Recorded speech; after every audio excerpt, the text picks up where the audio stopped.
Hello everyone, welcome to our channel. ఈరోజు కథ. సుబ్బారావు స్థిరచరాస్తులు బాగానే ఉన్నటువంటి ఒక వ్యక్తి. ఆయనకి గవర్నమెంట్ ఉద్యోగం కూడా ఉండే, కాస్త పై డబ్బులు అవి కూడా బాగానే వస్తాయి. సుబ్బారావు చాలా మెతక మనిషి, చాలా మంచివాడు, ఉత్తముల్లోకెల్లా ఉత్తముడు ఆయన. ఇక సుబ్బారావు తల్లిదండ్రులు వాళ్ళకున్న మిగతా కూతుళ్ళు కొడుకుల బాధ్యతలు అయిపోయాయి. సుబ్బారావు కడగొట్టువాడు, చిన్న కొడుకు అనే దాంతో ఉద్యోగం వచ్చిందాకా పెళ్లి చేయకూడదని డిగ్రీ పీజీ అయిపోయి కొడుక్కి తను కోరుకున్న గవర్నమెంట్ ఉద్యోగం వచ్చాక వాళ్లే ఒక సంబంధం చూసి కామాక్షి అనే అమ్మాయినిచ్చి పెళ్లి జరిపించారు. పెళ్లి చూపుల్లో కానీ, నిశ్చితార్థంలో కానీ, పెళ్లిలో కానీ కామాక్షి వంచిన తల ఎత్తిన పాపాన పోలేదు. వంగి వంగి అత్తమామలకి దండాలు పెడుతూ తోటి కోడళ్లతో, ఆడపడుచులతో తెగ కలిసిపోయింది కామాక్షి. అలాంటి కోడలు దొరకటం ఏ జన్మలోనూ చేసుకున్న పుణ్యం, అదృష్టం అని మురిసిపోయారు సుబ్బారావు తల్లిదండ్రులు. ఆ తర్వాత కామాక్షి కోడలుగా ఇంట్లో అడుగుపెట్టింది. అడుగుపెట్టిన తర్వాత అటు 3 నెదర్లు ఇటు 3 నెదర్లు కాపురం అయిపోయి 16 రోజుల పండుగ అయిపోయి తాళి మార్చారు. ఇకంతే కామాక్షిలో నుంచి విశ్వరూపం బయటకొచ్చిందే. సుబ్బారావుని పూర్తిగా పడకటింటి కాపురంలో పెట్టేసి, దానికి తోడు సుబ్బారావు మెత్తక మనిషి కాబట్టి భయపెట్టి, కొట్టి, తిట్టి, చేయి చేసుకొని సుబ్బారావుని చస్తానని బెదిరించి, వీధికెక్కుతానని పోలీస్ స్టేషన్లో కేసులు పెట్టి గృహహింస, అలాగే డొమెస్టిక్ వైలెన్స్లని మీ కుటుంబాన్ని మొత్తం జైల్లోకి తోయిస్తానని, ఇక నుంచి ప్రతి నెల జీతం తీసుకొచ్చి మూసుకొని నాకు ఇవ్వాలని, ప్రతిరోజు నీకు వచ్చే పై డబ్బులు తెచ్చి నా చేతికి ఇవ్వాలని సుబ్బారావుని కంప్లీట్గా నోరెత్తనివ్వకుండా ఆయన్ని చవటవాజమ్మని చేసేసి తన బొడ్లో దోపుకునే కొంగుకి ఒక తాళాల గుత్తిలో తాళం చెవిలాగా ఆయన నోరు మూయించి దోపేసింది. ఆ తర్వాత అత్త చేత ఇంట్లో పని మనుషుల్ని మానిపించేసి ఇంటి పనులు, వంట పనులు చేయిస్తూ, మామగాడి చేత ఉన్న పొలం వ్యవసాయం చేయిస్తూ, మావని ఈ వయసులో కూడా నీకు నా మీద యావ బోల, కోరిక బోల, నేను స్నానం చేసి వస్తుంటే నన్ను తొంగి చూస్తున్నావు కదూ, చీచి అని ఆయన ఏదో పాపం కళ్ళు కనపడక ఆయన కళ్ళజోడు కూడా మార్పించలేదని షుగరు బీపీ ఉన్న మనిషి మందులు వేసుకోక కళ్ళు బ్లర్ అయ్యి అవతల నుంచి వచ్చేది ఎవరా అని ఆయన చూసుకుంటుంటే ఆయన అలా అడిగేపాటికి మనిషి నిర్ఘాంతపోయాడు. ఒకవైపున గేదెల దగ్గర చాకిరి, పొలాన చాకిరి. కామాక్షి చూస్తేనేమో పట్టుమని పట్టెడు అన్నం పెట్టదు ఆయనకి. బాగా తిన్న మనుషులు పొద్దున్న 4 రకాల టిఫిన్లు, అలా రాగి జావలు, సజ్జ రొట్టెలు, జొన్న రొట్టెలు తిన్న మనుషులు. దానికి తోడు కమ్మగా రోజు నీసు 4 కూరలతో భోజనం, కమ్మగా అరిసెలని, జంతికలని అవి ఇవి తిన్న ప్రాణాలు కావటాన కాయ పండు తిన్న పెద్దోళ్ళు రోగాలు రొష్లు వచ్చి మందు మాకులు మింగకుండా ఇలా పడుండటం వాళ్ళ వల్ల కాలేదు. ఒకవైపున ఇంటి పని, వంట పని చేసే అత్తని కొట్టటం, అత్తని తిండి తిన్నివ్వకుండా జావబోయటం, వాళ్ళకి లేదంటే గంజిలో మిగిలిపోయిన సద్దన్నం పడేసి ఇవ్వటం, ఈ టార్చర్లు వాళ్ళు తట్టుకోలేకపోయారు. వాళ్ళు అత్తని కొట్టడం, మామని తిట్టడం, వీధిలోకి ఎక్కటం, జుట్టార పోసుకోవటం, వాళ్లే నన్ను కొట్టారు, తిట్టారు అని చాడీలు చెప్పటం, ఈ నరకాలన్నీ పడలేక ఇహ వాళ్ళ వల్ల తేలక కొడుకు పెళ్ళైన 6 నెలలకే మేమిక్కడ ఉండవయ్యా, నీ మిగతా అన్నదమ్ములు అక్కజెళ్ళిళ్ళ దగ్గరికి వెళ్ళిపోతాం మేమంటే, ఆస్తి మొత్తం మీ కొడుకు మీకేగా పుట్టాడు, ఆస్తి పెట్టి కదలండి ఇక్కడి నుంచి అంది కామాక్షి. అనేసరికి వాళ్ళ పేరిట కొంత ఉంచుకొని మిగతా అది సుబ్బారావు వాటా సుబ్బారావుకు పెడితే, మరి మీ పేరు మీద ఉన్న ఆస్తి సంగతి ఏంటి? ఉసే పాపిష్టిదాన, నీ కాళ్ళు చేతులు విరిగిపోను, నువ్వు మంచాన పడి తీసుకొని ఎనడిపోతావో, నువ్వెనడు కుక్కసావు సస్తావో, నువ్వు మాకన్నా ఘోరమైన గతులు నీకెనడ పడతాయో, దేవుడు అనేవాడు ఉంటే గనక ఇది నా స్త్రీధనమే, పనికి మాలిందాన, అది నేను ఎవరికీ పెట్టను. ఈ 5 ఎకరాల పొలం ఈ బ్యాంకీలో డబ్బులు, ఈ బంగారం నా తల్లిదండ్రులు నాకిచ్చినే, నేనెందుకు పెడతానే కొడుకులకి కూతుళ్ళకి, పనికి మాలిందానా అని ఇంట్లో వాటా, పొలాలు, స్థలాలు, డబ్బులు, బంగారం పారేసి మిగతాయి తీసుకొని వాళ్ళు మిగతా పిల్లల దగ్గరికి వెళ్ళిపోయి, మేము సచ్చిన రోజున కూడా నువ్వు రావద్దులేయ్యా అంటే, నేనేం పంపంలే ముందు నడవండని వాళ్ళని జోరున వర్షం పడుతుంటే గెంటేసింది కామాక్షి. అలా సుబ్బారావు జీవితంలో నుంచి తల్లిదండ్రులు వెళ్ళిపోయారు. ఆ తర్వాత ఇదేమి న్యాయం అని అడగొచ్చిన సుబ్బారావు తోడబుట్టిన వాళ్ళని నానా బూతు మాటలు తిట్టి వాళ్ళని గెంటేసింది. సంసారం పల్లెటూరు నుంచే ఇక అత్తామామల కళ్ళల్లో కారాలు కొట్టి కళ్ళు కనపడినివ్వకుండా చేసి వాతలు పెట్టేసే టాక్టీసుడుగా కాలే కాలే నూనె, కాలే కాలే వేడినీళ్ళు పోసి కొట్టడం బాగా నేర్పించారు కామాక్షికి చిన్నప్పటి నుంచే. ఇలాగైనా అమ్మా నాన్నల్ని చూసుకునేదని సుబ్బారావు తోడబుట్టిన వాళ్ళు అడిగితే సుబ్బారావు తన చొక్కా ఇప్పి చూపించాడు. వీపంతా గోళ్లతో చీరేసి కారం కొట్టిన గుర్తులు, ఒళ్ళంతా సుబ్బారావుకే వాతలు పెట్టిన గుర్తులు అవే ఉన్నాయి. వచ్చిన సుబ్బారావు అక్కజెళ్ళెళ్ళని, సుబ్బారావు అన్నల్ని వదినల్ని కళ్ళల్లో కారం కొట్టి వాళ్ళు కళ్ళు కనపడట్లేదని వెతుక్కునేలోపు కాలే కాలే నూనెలు పోసి వాతలు పెట్టి తుక్కు తుక్కు కింద కొట్టి పంపించేపాటికి పూర్తిగా వాళ్ళు బంధాలు బాంధవ్యాలు తెంపేసుకొని వెళ్ళిపోయే సుబ్బారావు ఒక్కడో అనాథలా మిగిలిపోయాడు. దానికి కారణం సుబ్బారావు అసమర్థత, సుబ్బారావు చేతగానితనం. సుబ్బారావు అదేదో ఈవిడతోనే బంధం తెంచేసుకొని వస్తే వాళ్ళు మరో పెళ్ళన్నా చేసేవాళ్ళు. సుబ్బారావు వదినలు బయట నుంచి వచ్చిన వాళ్లే, సుబ్బారావు బావలు బావమరుదులు బయట నుంచి వచ్చిన వాళ్లే. కానీ సుబ్బారావు పెళ్ళంలాగా మాత్రం వాళ్ళెవ్వరూ లేరు. ఇలా సుబ్బారావు ఎందుకు చేతకాని వాళ్ళ పడుంటున్నాడో, అదిచ్చే పడకటింటి సుఖం కోసమే కదా అని వాళ్ళకు కూడా అసహ్యం అనిపించింది. ఆ తర్వాత నేను పిల్లల్ని కనాలనుకుంటున్నాను రా సుబ్బిగా అని ఆ రోజు నుంచే ఇంట్లో పనివాళ్ళని పెట్టుకొని వాళ్ళతో పనులు చేయిస్తూ మొగుణ్ణి నేను ఎప్పుడు రమ్మంటే నువ్వు అప్పుడు పడగదిలోకి రావాలి, నా ఒళ్ళు ఎప్పుడు నీ సుఖాన్ని కోరుకుంటే అప్పుడు నువ్వు వచ్చి సుఖాన్ని ఇవ్వాలని చాలా దిగజారిపోయిన మాటలు మాట్లాడుద్ది కామాక్షి. సుబ్బారావుకి వేరే ఆప్షన్ కూడా లేదు. అతని పేరు మీద ఉన్న ఆస్తి అంతా ఆ పడకటింటి కాపురంలోనే తన పేరు మీద నొక్కిచ్చేసుకుంది. ఆ తర్వాత కామాక్షి గర్భవతి అయింది. మొదటి కాన్పులో కొడుకు పుట్టాడు వరుణ్, రెండో కాన్పులో కొడుకు పుట్టాడు అరుణ్, మూడో కాన్పులో కూతురు పుట్టింది ప్రియ. ఇక చాలే కామాక్షి అంటే, ఏంటి చాలేంట్రా నీ పెత్తనమేంటి, ఎంతమంది కొడుకులు పుడతారో నాకు అంతమంది కూతుళ్ళు పుట్టాలి పుడతారు అంది. అదేమి లెక్క అని అడిగాడు సుబ్బారావు. అదేమి లెక్క అంటే, కొడుకులు అనేవాళ్ళు ఉందే కూతుళ్ళ జీవితాలు ఉద్ధరించటానికి, కొడుకులు అనేవాళ్ళు ఉందే వాడు తమ్ముడైనా అన్నైనా అక్కల రెస్పాన్సిబిలిటీ చెల్లెళ్ళ రెస్పాన్సిబిలిటీ తీసుకొని అమ్మా నాన్నలు బ్రతుకున్నన్నాళ్ళు అమ్మా నాన్నల్ని చూస్తూ అక్కల్ని చెల్లెళ్ళని చూసుకుంటూ అమ్మా నాన్నలు పోయిన తర్వాత కూడా వాడు పోయేంత వరకు కూడా వాళ్ళ బరువు భారం బాధ్యతలు వాయన్నీ మోయటానికే. దానికి తగినట్టుగానే ఎలా భయభక్తుల్లో పెంచాలో కొడుకుల్ని నాకు తెలుసులే కానీ నువ్వు మూసుకోమనే పాటికి అతని తల్లిదండ్రులు ఏ రోజు వాళ్ళ అన్నదమ్ములకి వాళ్ళ అక్క చెల్లెళ్ళ బాధ్యతలు అలా అప్పచెప్పి పెంచలా. దాంతో సుబ్బారావు హతాశుడైపోయి వింటూ నుంచున్నాడు. ఆ తర్వాత కామాక్షి మళ్ళీ గర్భవతే ఇంకో కూతుర్ని కంది కాంచన. ఇద్దరు కొడుకులు ఇద్దరు కూతుళ్ళు అయ్యారు. ఆపరేషన్ చేయించుకోమంటే నా ఇష్టం వచ్చినంత మందిని కంటానని చెప్పానా, మూసుకోమంది సుబ్బారావుని. ఆ తర్వాత ఐదోసారి కామాక్షి గర్భవతి అయిన తర్వాత వెంటనే కాన్పులు, సంవత్సరం ఎడంలో కాన్పులు. ఐదోసారి కడుపుతో ఉన్నప్పుడు సుబ్బారావునే ఇప్పుడికిప్పుడు ఏదో తినాలనుంది తీసుకెళ్ళమని, బిర్యానీ తినాలి వెంటనే తీసుకెళ్ళు అంటే ఆయన తీసుకొస్తూ ఉండగా ఉన్నట్టుండి సుబ్బారావుకి ఒక్కసారిగా కళ్ళు తిరిగినాయి. కళ్ళు తిరగటంతో ఎదురుగా వచ్చేటటువంటి లారీకి ఆయన గుద్దడంతో రోడ్డు యాక్సిడెంట్ అయిపోయింది. ఆ బండి మీద నుంచి కామాక్షి పడింది. కామాక్షి కడుపులో పిండంతో పాటు గర్భసంచి తీసేశారు డాక్టర్లు. సుబ్బారావు ప్రాణం పోయి పైలోకానికి చేరుకొని కామాక్షి విధవగా మిగిలిందే. చివరికి అంత్యక్రియలకు కూడా సుబ్బారావు తల్లిదండ్రులకు కానీ సుబ్బారావు తోబుట్టువులకు కానీ కబురు పెట్టలేదు కామాక్షి.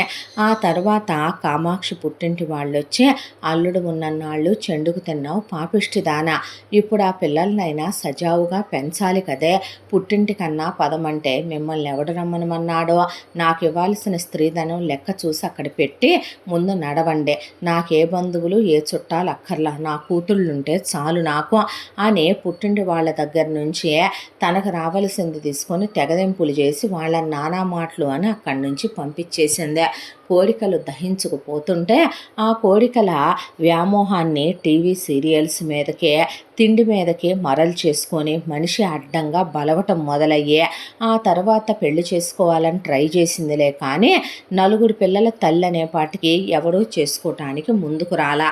ఆ కోపం, ఆ విసుగు, ఆ చికాకంతా కూతుళ్ళ మీద చూపించకుండా కొడుకుల మీద చూపించి కారణం లేకుండా కొడుకుల్నే ఏదో కొడుకుల వల్లే తను శారీరక సుఖానికి దూరం అయిపోయినట్టు, మొగుడు సచ్చినట్టు కారణం లేకుండా చావగొట్టేసేది కొడుకుల్ని. కళ్ళల్లో కారాలు కొడతాం, వాతలు పెడతాం, వేడి నీళ్ళు పోయటం, చావగొట్టేయటం. పొద్దున్న లేచిన దగ్గర నుంచే 5 నిమిషాలు ఆ కొడుకుల్ని ఖాళీగా ఉండనివ్వదు. కొడుకుల్ని పంపేది గవర్నమెంట్ స్కూల్కే, ఫ్రీ యూనిఫాము, ఫ్రీ అక్కడ బుక్స్, అలాగే ఒక పూట ముద్ద వెళ్ళిపోతే రెండో పూట పేగు మందం ఎక్కుద్దనే దాంతో వాళ్ళకంత పచ్చడి మెతుకులు పెట్టుద్దే.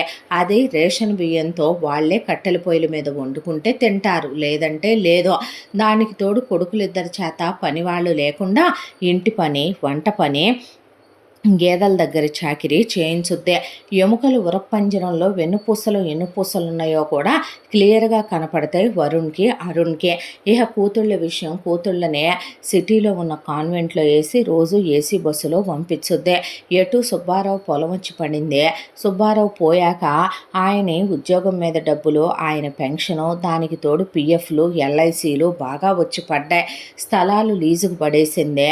ఆ తర్వాత తన పుట్టింటి ధనం, అత్తగారిచ్చిన బంగారం, పుట్టింటి వాళ్ళు ఇచ్చిన బంగారం మొత్తం జాగ్రత్త చేసి పైలా పచ్చీసుగా కూతుళ్ళకు పుట్టినరోజు ఫంక్షన్లు చేయటం, కూతుళ్ళని తీసుకొని సిటీల్లో సినిమాలకు వెళ్ళటం, షికార్లకు వెళ్ళటం, ఎంతెంత పెద్ద పెద్ద గ్లాసులకి పాలు తాగటం, అరడజను గుడ్లు తినటం, రోజు 4-5 రకాల నాన్ వెజ్లు వండుకొని తినటం, కూతుళ్ళకి వేసిన చెప్పు లేకుండా, వేసిన బట్టలు వేయకుండా, వేసిన మేకప్ సామాను వేయకుండా కొనటం, వాళ్ళకి నిన్ను నగలు దిగేయటం, కొడుకుల్ని మాత్రం అసలు నోరెత్తి పట్టెడు అన్నం పెట్టమని కొడుకులు అడిగినా కళ్ళల్లో కారం కొట్టి ఒకవైపున కామాక్షి కొట్టడం, ఎంతెంత పొడుగును గోళ్ళు పెంచి ఇక కామాక్షి కూతుళ్ళిద్దరూ కలిసి కొడుకుల్ని వీపంతా చీరేసి గద్దలు రాబందులు చీరినట్టు అక్కడ కారం అద్దేవాళ్ళు. ఆ నరకం తట్టుకోలేక ఆ అబ్బాయి వాళ్ళు తగని మెతక మనుషులయ్యి భయంతోనే కామాక్షి ముందు నోరెత్తేవాళ్ళు కాదు.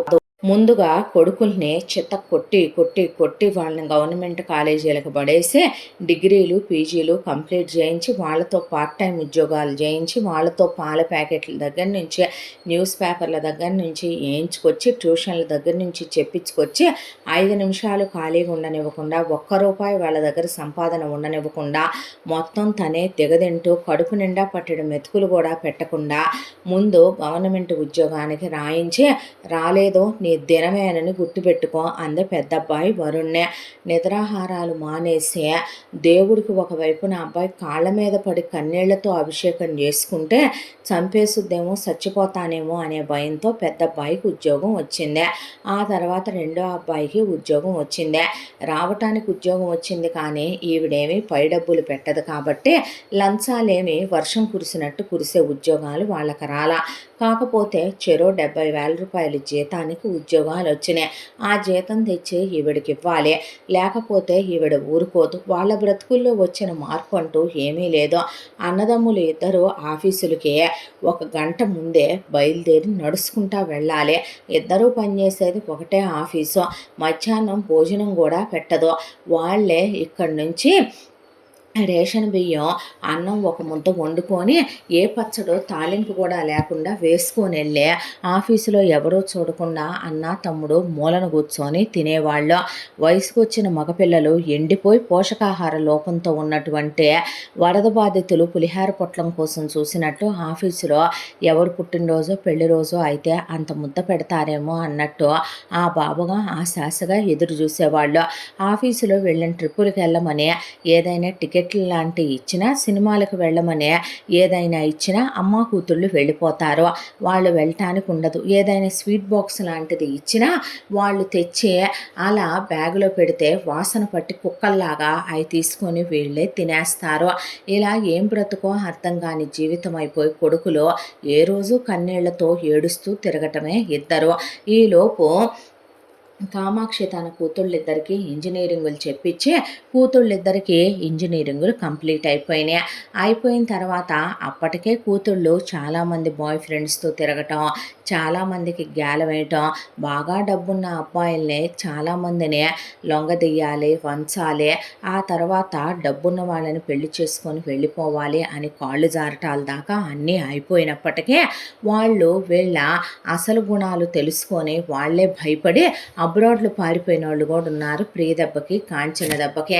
ఇక ఇలాగైతే కాదు, మీ చెప్పు చేతల్లో ఉండేవాళ్ళు, చెప్పిన మాట వినేవాళ్ళని, మీ నాన్న లాంటి చవట వెదవల్నే నేను చూసి మీకు చేస్తానమ్మా. మీరేమీ పరపరాగ సంపర్కం చెందనే పువ్వులని చెప్పాలి, మీరు నలిగిన పుష్పాలని చెప్పకూడదని కూతుళ్ళకి చెప్పి పెళ్ళిళ్ళ పేరయ్య గారిని పిలిపించింది. ఆయన సద్బ్రాహ్మణుడు, అగ్నిహోత్రాలు చేసుకునే కుటుంబంలో మనిషి.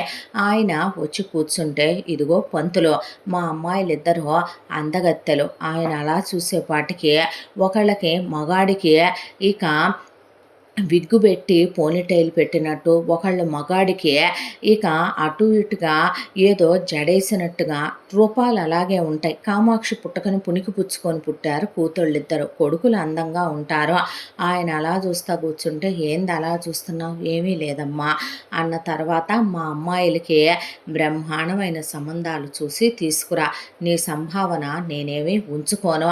అలాగే మరొక విషయం ఏంటంటే, మాకున్నటువంటి పొలం మొత్తం నాది మా ఆయనదే కలిపి 50 ఎకరాలు. అది కూతుళ్ళిద్దరికీ కూడాను చెరు 25 పెడతా. 4 ల్యాండ్లు ఉన్నాయి, చెరు 2 ఇస్తా. చెరో 250 తులాల బంగారం, చెరొక డైమండ్ సెట్టు, అల్లుళ్ళకి కార్లు, బంగారం పెడతాను. అలాగే ఆడపడుచులు లేని సంబంధం కావాలి. అత్తలు రోగాలు వచ్చి మంచంలో ఉండాలి, లేదంటే అత్తలు కుక్కిన పేర్లల్లే నోరెత్తకూడదు, ఎక్కడో ఉండాలి. బాగా స్థిరచరాస్తులు ఉన్నోళ్ళు అయి ఉండాలి, పెద్ద గవర్నమెంట్ ఉద్యోగస్తులై ఉండాలి. మా అమ్మాయిల అడుగులకి మడుగులు ఎత్తాలి. మా అమ్మాయిలంటే చొంగ కార్చి మా అమ్మాయితో పడకటింటి కాపురాలు చేస్తూ మా అమ్మాయిల చేత చిన్న పని కూడా చేయించకూడదు, చూసి పట్రా సంబంధాలు అని చెప్పింది. ఆయన చాలా మంచోడు. ఆయనకి 4 ఆడపిల్లలున్నారు.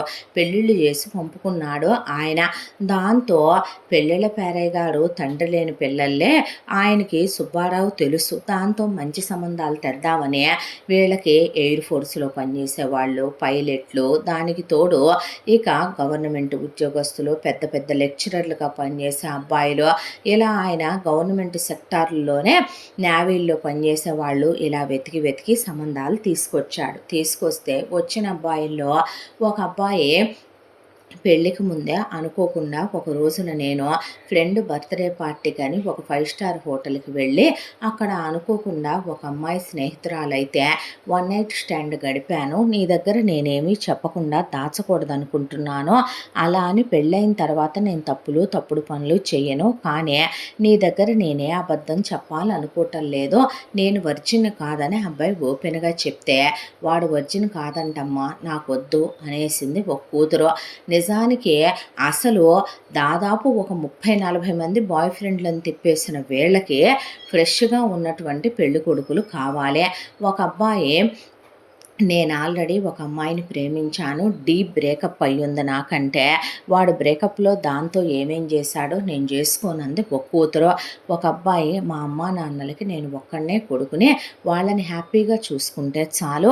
మా కట్న కానుకలేమీ అక్కర్లేదంటే, ఈరోజు వీడికి ఆశా స్వార్థం లేదంటే, రేపొద్దున ఆ ఆశా స్వార్థం పడే మన్నే వదిలేస్తాడు. వాడమ్మా నాన్నలకి నేను ఊడిగం చేయటం ఏంటని వద్దన్నారు. ఇలా వచ్చిన ప్రతి పెళ్లి కొడుక్కి కూడా అయిన దానికి కాని దానికి వంకలు పెట్టి సంబంధాలు ఒక్కొక్కళ్ళు 500 సంబంధాలనే కాలదన్నేశాడు ప్రియ కాంచన. ఆ తర్వాత పెళ్ళిళ్ళ పేర మీద కోపంతో మండిపోయి అమ్మ కూతుళ్ళిద్దరూ కలిసి ఆయన్నే లోపలికి రమ్మనమని పిలిచి ఆయన కళ్ళల్లో కారం కొట్టి ఒళ్ళంతా వాతలు పెట్టి ఆయన బట్టలన్నీ ఊడదీసి నగ్నంగా ఆయన మీద కాలే నూనె పోసి కాలే వేడినీళ్ళు పోసి ఆయన్ని చెప్పుకోరాని చోట కూడా వాతలేసి గిచ్చి కొరికి గిల్లి చితక్కొట్టి ఆయన పిలకంతా కూడాను క్షవరం చేసి ఆయనకు ఒకవైపున మీసం తీసేసి, ఏరా పంతులు వెధవా, నిన్ను ఎలాంటి సంబంధాలు చూడమన్నాను నేను?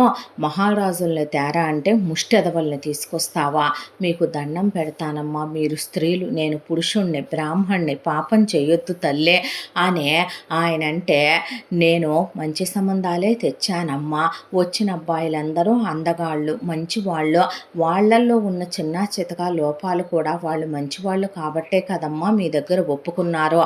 అలా అనుకుంటే నీ కూతుళ్ళు పతివ్రతలా చెప్పని ఆయన అన్నాడని ఆయన్నే నిన్ను నా ఇంట్లోనే ఉంచుకుంటాన్రా అనేసి ఆయన చేత గేదెల దగ్గర చాకిరీ చేయించుతూ ఆయన్ని కొడుతూ అన్నం కూరలు వండించి పచ్చళ్ళు నూరిచ్చి కారాలు దంపిస్తుంటే ఆయన పెళ్ళాం వచ్చి కామాక్షి కాళ్ళ మీద పడి ఆవిడ ఆవురుమని ఏడిస్తే, తెస్తానని చెప్పమను నీ మొగుడిని 2 సంబంధాలు, అప్పుడు వదిలేస్తాను వీడినే అనేపాటికి ఆవిడ ఆయన వైపు చూసే కళ్ళల్లో నుంచి ధారలుగా నీళ్లు కారిపోయి, సద్బ్రాహ్మణ వంశంలో పుట్టిన మనకేనండి ఈ కర్మ అంటే దేవుడనేవాడు ఉన్నాడు. యజ్ఞోపవేతం పట్టుకొని చెప్తున్నాను, ఇది దీని కూతుళ్ళో జీవితంలో బాగుపడరు, సర్వనాశనం అయిపోయే సంబంధాలే తెస్తాను చూడనే బయటికి బయలుదేరాడు పెళ్ళిళ్ళ పేరయ్య. దాంతో ఆయన 2 సంబంధాలు వెతికి ఇద్దరూ కూడాను చదువుకోవటానికి చదువుకున్నారే తప్ప తాగుబోతు వెధవలు, తిరుగుబోతు వెధవలు, పేకాట రాయుళ్ళు.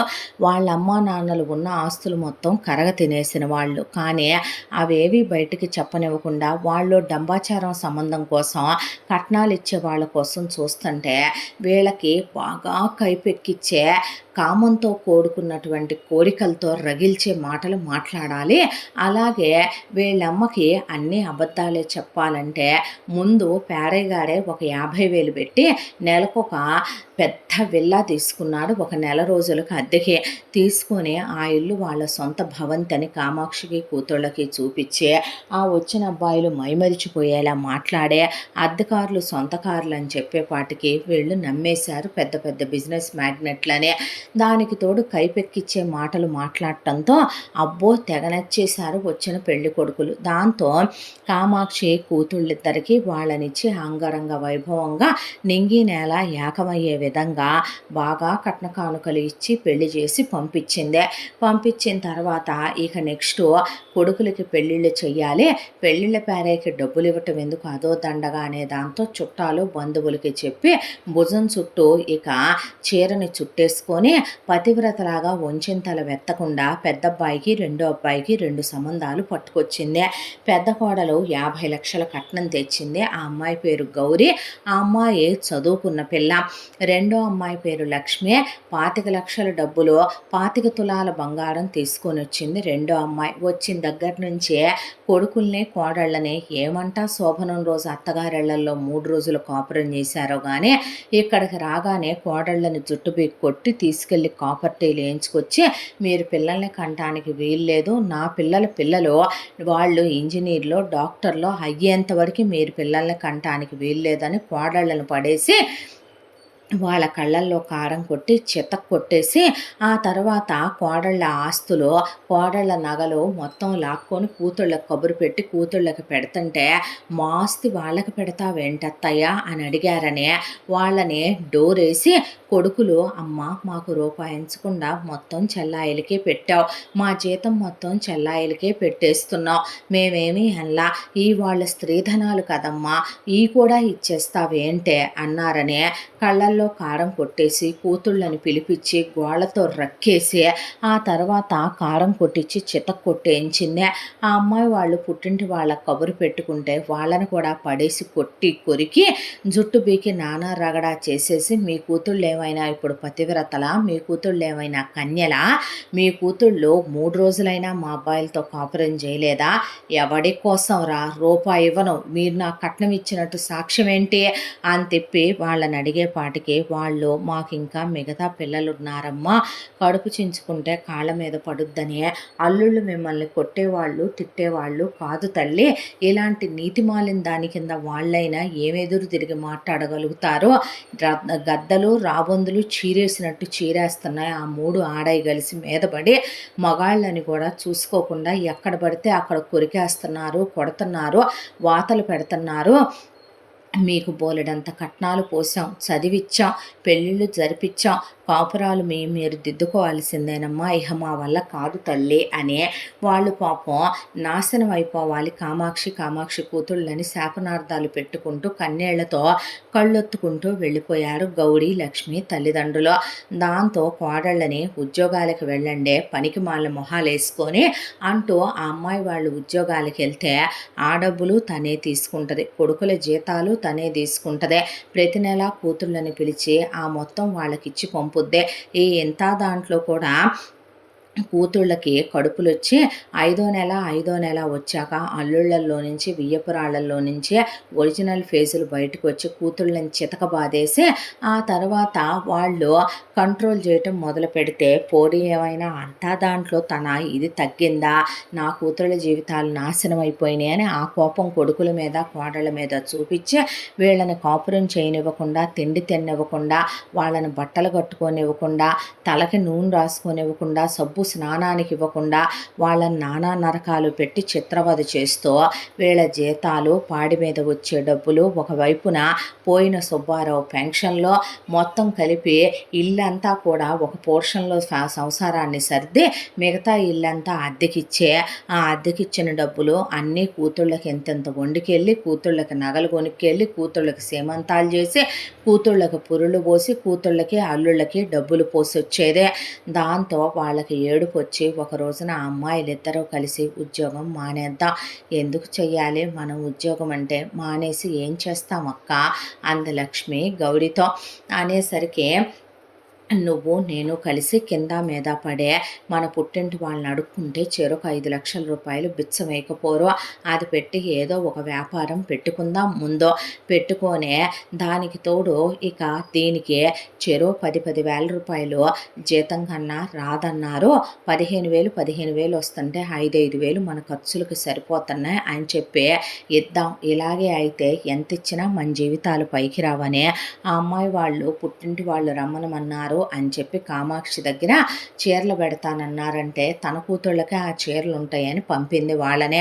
దాంతో వాళ్ళు వెళ్ళి డబ్బులు అడిగి తెచ్చుకొని ఇద్దరూ కలిసి పాపం మా అమ్మాయి వాళ్ళు ఒక ఏరియా చూసుకొని ఒకవైపున బ్యూటీ పార్లరు, ఒకవైపున బొటిక్కు, ఒకవైపున చిన్నదే హోటల్ లాగా స్టార్ట్ చేసుకున్నారు.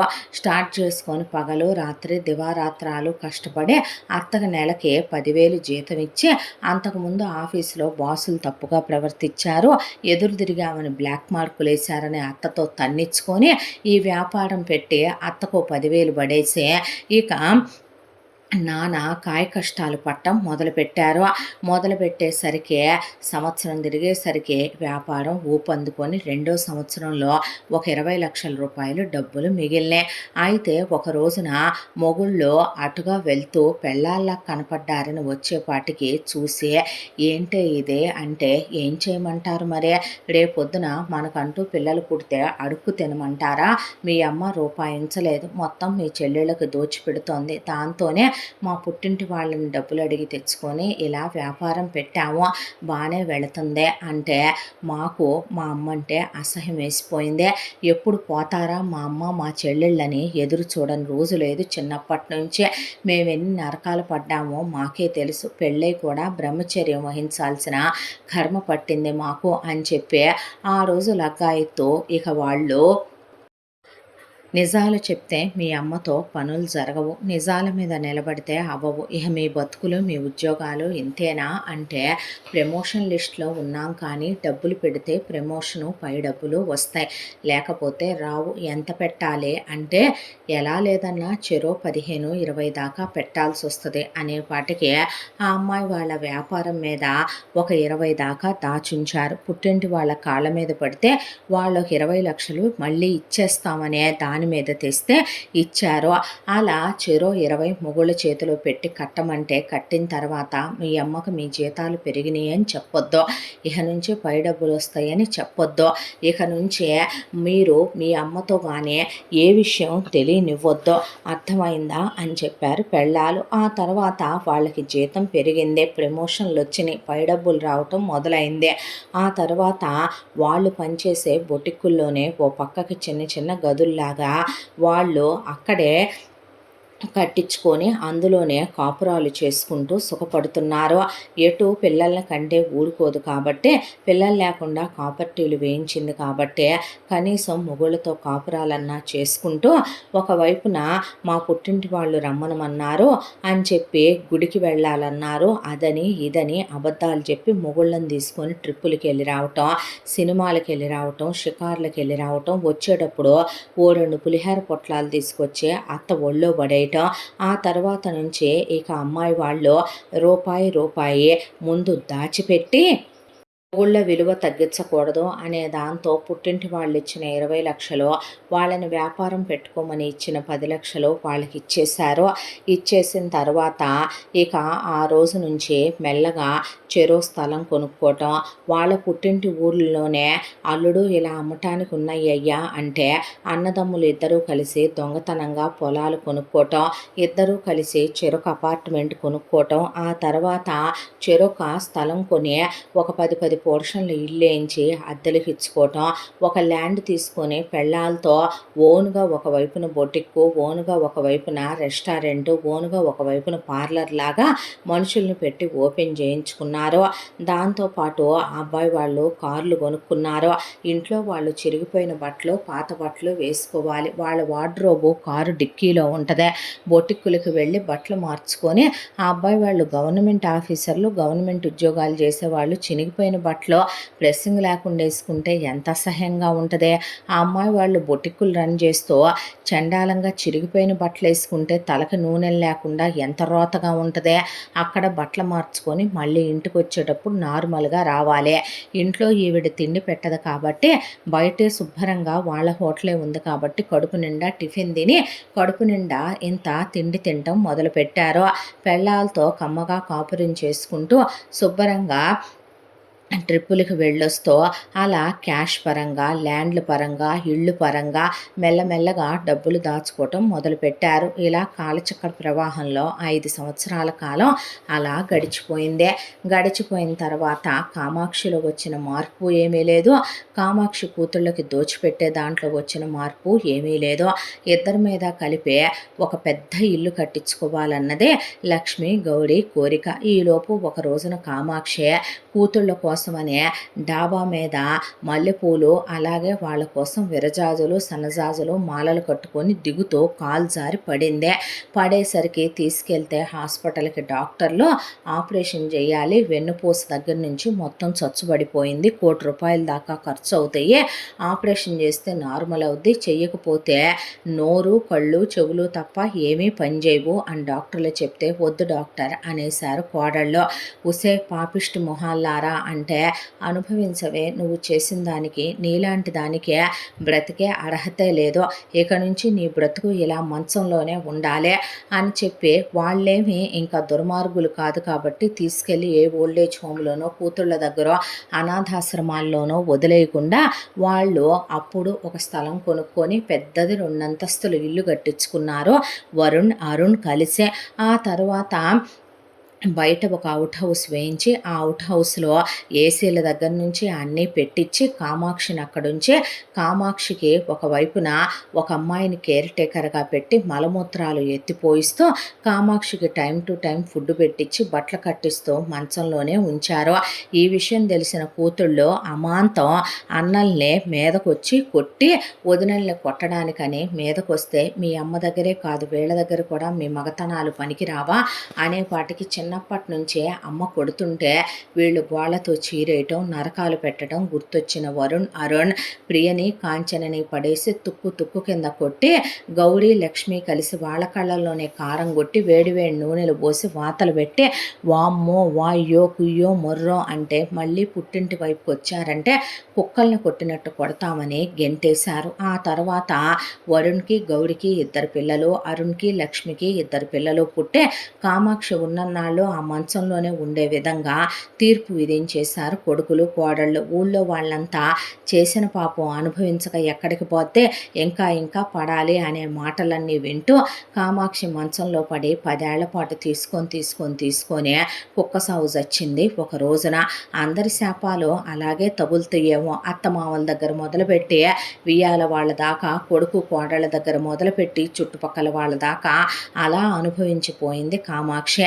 కూతుళ్ళిద్దరిని అల్లుళ్ళు ఉద్యోగాలు చేయరు కాబట్టి ఒక్కోళ్ళకి 4 పిల్లలు పుట్టారు కాబట్టి వీళ్ళనే ఉద్యోగాలకి పంపిస్తూ వీళ్ళతో ట్యూషన్లు చెప్పిస్తూ ఇంటి పని వంట పని చేయిస్తూ అక్కడ అత్తలు మామలు ఆడపడుచులు తోడుకోడళ్ళు మొగుళ్ళు తొక్కేసి చితకబాత్తు వీళ్ళతోనే సంసారాలు జరిపించుకొస్తున్నారు వాళ్ళు.